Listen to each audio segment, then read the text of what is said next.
வேலூர் மாவட்டம் அணைக்கட்டு அருகே மனைவி குழந்தை கண்முன்னே கணவர் படுகொலை செய்யப்பட்ட வழக்கில் திடீர் திருப்பமாக கள்ளக்காதலனுடன் சேர்ந்து மனைவியே தீர்த்து கட்டியது அம்பலமாகியுள்ளது. குப்பம்பாளையம் கிராமத்தைச் சேர்ந்த பாரத் என்பவர் திங்கட்கிழமை மாலை மனைவி மகளுடன் பைக்கில் சென்றபோது வெட்டி படுகொலை செய்யப்பட்டார்.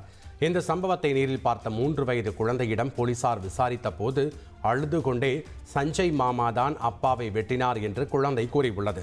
இதையடுத்து பாரத்தின் மனைவி நந்தினிக்கும் எதிர் வீட்டைச் சேர்ந்த சஞ்சய்க்கும் இடையே தகாத உறவு இருந்தது தெரிய வந்ததால் அவர்களை பிடித்து விசாரித்த போது திடுக்கிடும் தகவல் அம்பலமானது.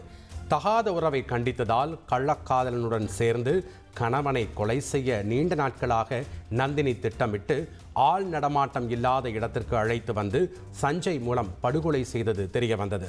கொலை செய்த சஞ்சய் கத்தியை புதரில் வீசிவிட்டு சம்பவம் நடந்த இடத்தில் கூட்டத்தோடு கூட்டமாக எதுவும் தெரியாதது போன்று நின்றதாக வாக்குமூலம் அளித்துள்ளார்.